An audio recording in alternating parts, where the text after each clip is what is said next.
A flight. Charles Dickens. When Don Diego de, I forget his name, the inventor of the last new flying machines, price so many francs for ladies, so many more for gentlemen, when Don Diego, by permission of Deputy Chaffwax and his noble band, shall have taken out a patent for the Queen's dominions, and shall have opened a commodious warehouse in an airy situation, and when all persons of any gentility will keep at least a pair of wings, and be seen scheming about in every direction, I shall take a flight to Paris, as I soar round the world, in a cheap and independent manner. At present, my reliance is on the South Eastern Railway Company, in whose express train here I sit, at 8 of the clock on a very hot morning, under the very hot roof of the terminus at London Bridge, in danger of being forced like a cucumber or a melon, or a pineapple. And talking of pineapples, I suppose there never were so many pineapples in a train as there appear to be in this train. Whew! The hothouse air is faint with pineapples. Every French citizen or citizeness is carrying pineapples home. The compact little enchantress in the corner of my carriage, French actress, to whom I yielded up my heart under the auspices of that brave child, Michel, at the St. James's Theatre the night before last, has a pineapple in her lap. Compact enchantress's friend, confidant, mother, mystery, heaven knows what, has 2 pineapples in her lap, and a bundle of them under the seat. Tobacco-smoky Frenchman in Algerine wrapper, with peaked hood behind, who might be Abdl Kader dyed rifle green, and who seems to be dressed entirely in dirt and braid, carries pineapples in a covered basket.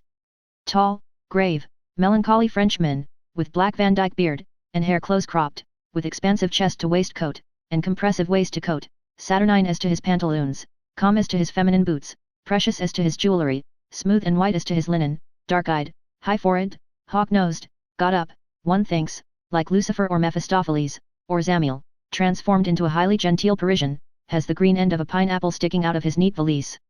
Whew! If I were to be kept here long, under this forcing frame, I wonder what would become of me, whether I should be forced into a giant, or should sprout or blow into some other phenomenon. Compact enchantress is not ruffled by the heat, she is always composed, always compact. Oh, look at her little ribbons, frills, and edges, at her shawl, at her gloves, at her hair, at her bracelets, at her bonnet, at everything about her. How is it accomplished? What does she do to be so neat? How is it that every trifle she wears belongs to her, and cannot choose but be a part of her? And even Mystery, look at her. A model. Mystery is not young, not pretty, though still of an average candlelight passability, but she does such miracles in her own behalf, that, one of these days, when she dies, they'll be amazed to find an old woman in her bed, distantly like her. She was an actress once, I shouldn't wonder, and had a mystery attendant on herself. Perhaps, compact enchantress will live to be a mystery, and to wait with a shawl at the side scenes, and to sit opposite to mademoiselle in railway carriages and smile and talk subserviently, as mystery does now. That's hard to believe. 2 Englishmen, and now our carriage is full.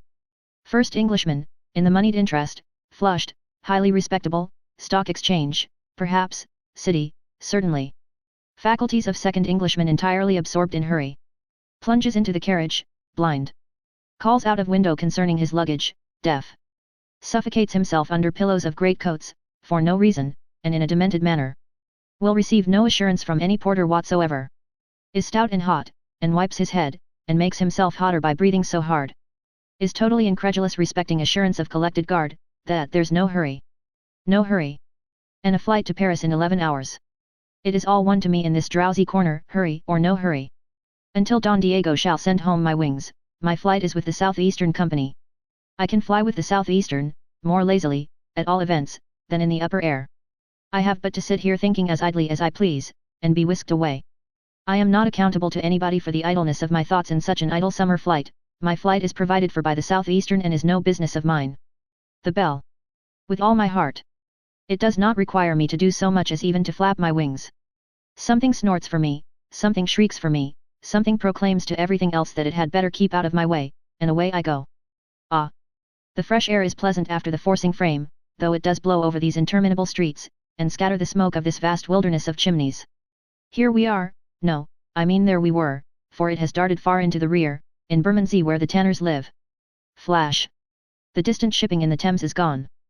Oh, were the little streets of new brick and red tile, with here and there a flagstaff growing like a tall weed out of the scarlet beans, and, everywhere, plenty of open sewer and ditch for the promotion of the public health, have been fired off in a volley. Whiz! Dust heaps, market gardens, and waste grounds. Rattle! New Cross Station. Shock! There we were at Croydon. Brrrr! The tunnel. I wonder why it is that when I shut my eyes in a tunnel I begin to feel as if I were going at an express pace the other way. I am clearly going back to London now. Compact Enchantress must have forgotten something, and reversed the engine. No. After long darkness, pale fitful streaks of light appear. I am still flying on for Folkestone. The streaks grow stronger, become continuous, become the ghost of day, become the living day, the tunnel is miles and miles away, and here I fly through sunlight, all among the harvest and the Kentish hops. There is a dreamy pleasure in this flying. I wonder where it was, and when it was, that we exploded, blew into space somehow, a parliamentary train, with a crowd of heads and faces looking at us out of cages, and some hats waving. Moneyed Interest says it was at Reigate Station.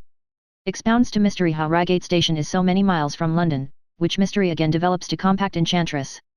There might be neither a Reigate nor a London for me, as I fly away among the Kentish hops and harvest. What do I care? Bang!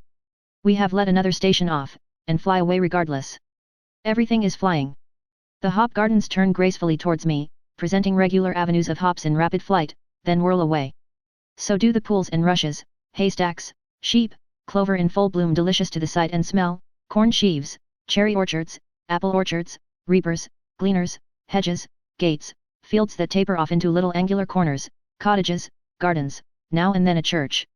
Bang, bang! A double-barreled station.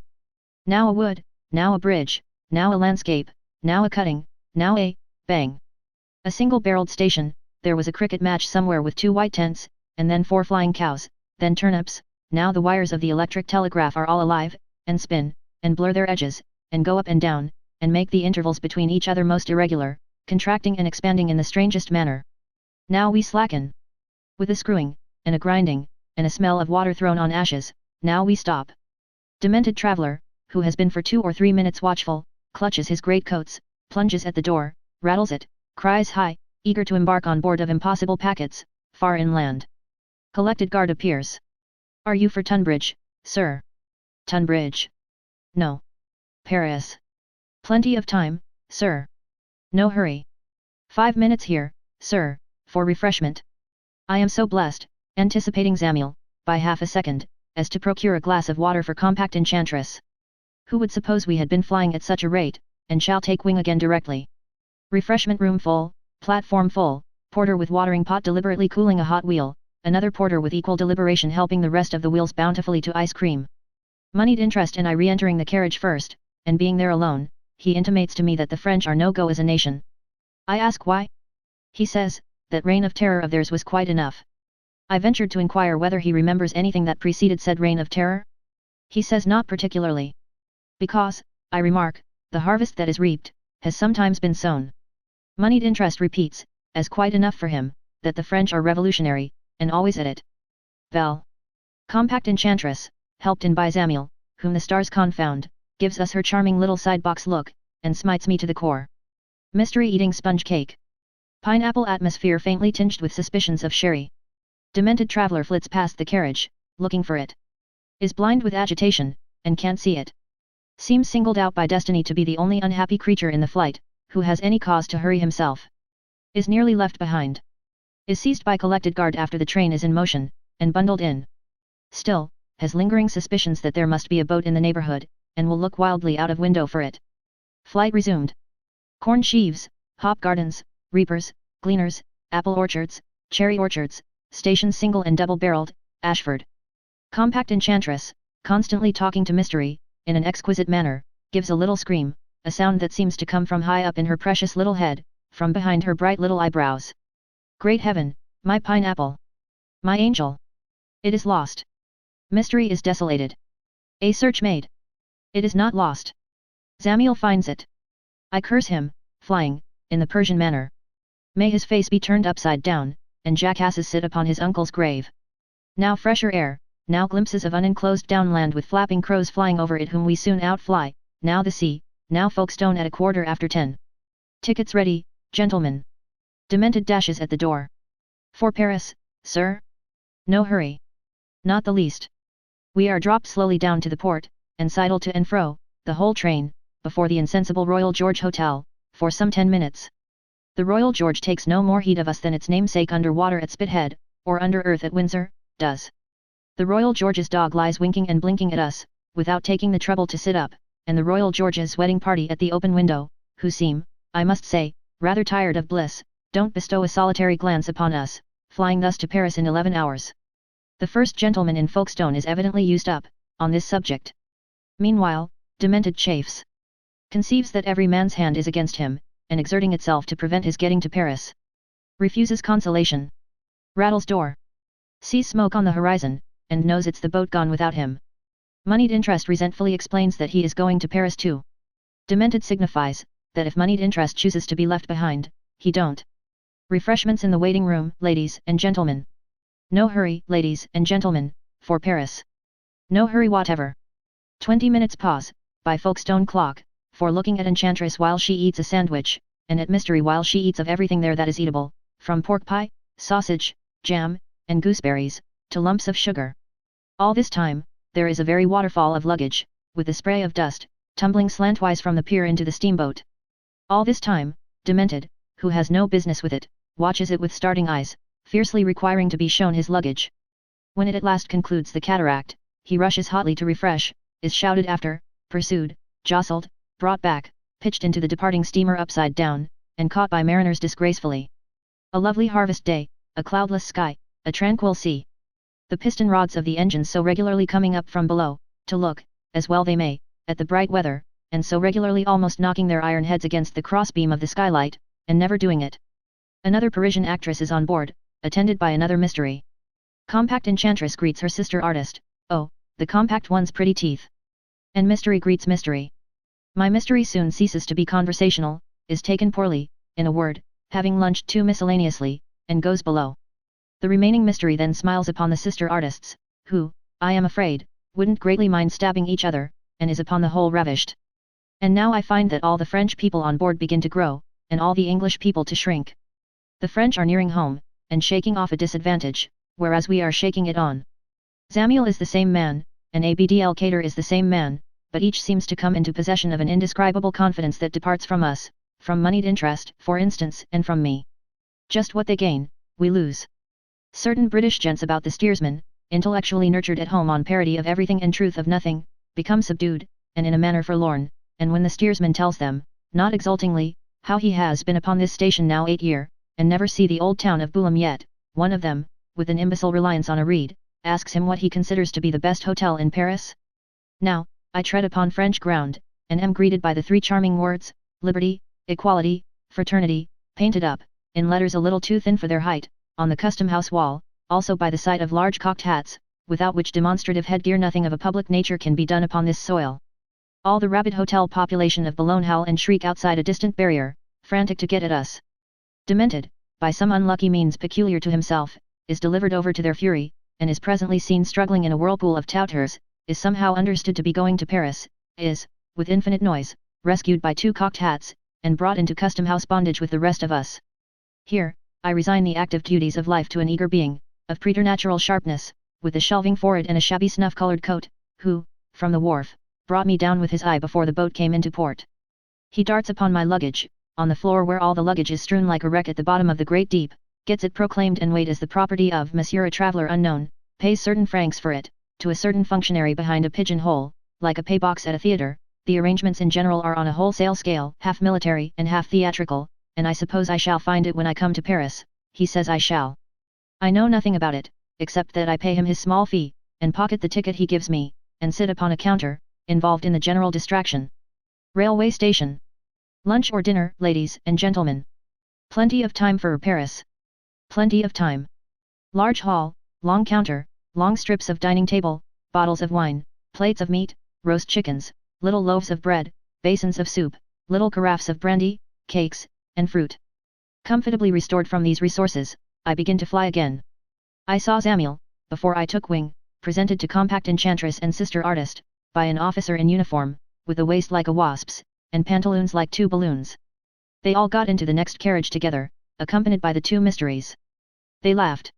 I am alone in the carriage, for I don't consider demented anybody, and alone in the world. Fields, windmills, low grounds, pollard trees, windmills, fields, fortifications, Abbeville, soldiering and drumming. I wonder where England is, and when I was there last, about 2 years ago, I should say. Flying in and out among these trenches and batteries, skimming the clattering drawbridges, looking down into the stagnant ditches, I become a prisoner of state, escaping. I am confined with a comrade in a fortress. Our room is in an upper story. We have tried to get up the chimney, but there's an iron grating across it, embedded in the masonry. After months of labor, we have worked the grating loose with the poker, and can lift it up.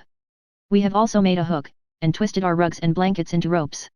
Our plan is, to go up the chimney, hook our ropes to the top, descend hand over hand upon the roof of the guardhouse far below, shake the hook loose, watch the opportunity of the sentinels pacing away, hook again, drop into the ditch, swim across it, creep into the shelter of the wood. The time is come, a wild and stormy night. We are up the chimney, we are on the guardhouse roof, we are swimming in the murky ditch, when lo! Ki vila, a bugle, the alarm, a crash. What is it? Death? No, Amyan. More fortifications, more soldiering and drumming, more basins of soup, more little loaves of bread, more bottles of wine, more carafes of brandy, more time for refreshment. Everything good, and everything ready. Bright, unsubstantial looking, scenic sort of station. People waiting. Houses, uniforms, beards, mustaches, some sabots, plenty of neat women, and a few old-visaged children. Unless it be a delusion born of my giddy flight, the grown-up people and the children seem to change places in France. In general, the boys and girls are little old men and women, and the men and women lively boys and girls. Bugle, shriek, flight resumed. Moneyed interest has come into my carriage. Says the manner of refreshing is not bad, but considers it French. Admits great dexterity and politeness in the attendants. Thinks a decimal currency may have something to do with their dispatch in settling accounts, and don't know but what it's sensible and convenient.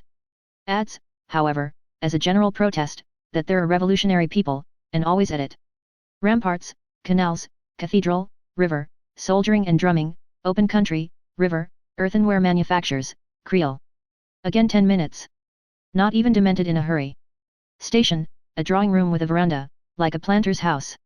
Moneyed interest considers it a bandbox, and not made to last. Little round tables in it, at one of which the sister artists and attendant mysteries are established with Wasp and Zamiel, as if they were going to stay a week. Anon, with no more trouble than before, I am flying again, and lazily wondering as I fly. What has the southeastern done with all the horrible little villages we used to pass through, in the diligence? What have they done with all the summer dust, with all the winter mud, with all the dreary avenues of little trees, with all the ramshackle post yards, with all the beggars, who used to turn out at night with bits of lighted candle, to look in at the coach windows, with all the long-tailed horses who were always biting one another, with all the big postilions in jack boots, with all the mouldy cafes that we used to stop at, where a long mildewed tablecloth, set forth with jovial bottles of vinegar and oil, and with a Siamese arrangement of pepper and salt, was never wanting? Where are the grass-grown little towns, the wonderful little market-places all unconscious of markets, the shops that nobody kept, the streets that nobody trod, the churches that nobody went to, the bells that nobody rang, the tumble-down old buildings plastered with many-colored bills that nobody read? Where are the 22 weary hours of long, long day and night journey, sure to be either insupportably hot or insupportably cold? Where are the pains in my bones, where are the fidgets in my legs, where is the Frenchman with the nightcap who never would have the little coupe window down, and who always fell upon me when he went to sleep, and always slept all night snoring onions? A voice breaks in with Paris. Here we are. I have overflown myself, perhaps, but I can't believe it. I feel as if I were enchanted or bewitched. It is barely 8 o'clock yet, it is nothing like 1/2 past, when I have had my luggage examined at that briskest of custom houses attached to the station, and am rattling over the pavement in a hackney cabriolet. Surely, not the pavement of Paris? Yes, I think it is, too. I don't know any other place where there are all these high houses, all these haggard-looking wine shops, all these billiard tables, all these stocking makers with flat red or yellow legs of wood for signboard, all these fuel shops with stacks of billets painted outside, and real billets sawing in the gutter, all these dirty corners of streets, all these cabinet pictures over dark doorways representing discreet matrons nursing babies. And yet this morning, I'll think of it in a warm bath. Very like a small room that I remember in the Chinese baths upon the boulevard, certainly, and, though I see it through the steam, I think that I might swear to that peculiar hot linen basket, like a large wicker hourglass. When can it have been that I left home? When was it that I paid through to Paris at London Bridge, and discharged myself of all responsibility, except the preservation of a voucher ruled into 3 divisions, of which the first was snipped off at Folkestone, the second aboard the boat, and the third taken at my journey's end? It seems to have been ages ago. Calculation is useless. I will go out for a walk. The crowds in the streets, the lights in the shops and balconies, the elegance, variety and beauty of their decorations, the number of the theatres, the brilliant cafes with their windows thrown up high and their vivacious groups at little tables on the pavement, the light and glitter of the houses turned as it were inside out, soon convince me that it is no dream, that I am in Paris, howsoever I got there.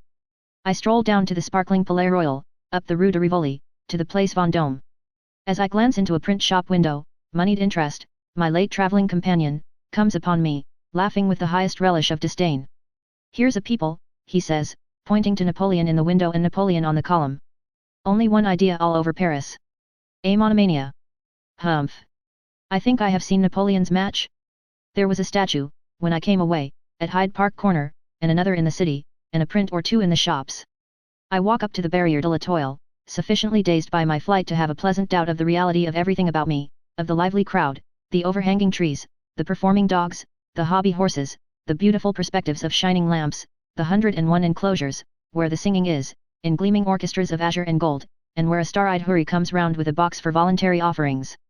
So, I pass to my hotel, enchanted, sup, enchanted, go to bed, enchanted, pushing back this morning, if it really were this morning, into the remoteness of time, blessing the South-Eastern Company for realizing the Arabian Nights in these prose days, murmuring, as I wing my idle flight into the land of dreams, no hurry, ladies and gentlemen, going to Paris in 11 hours.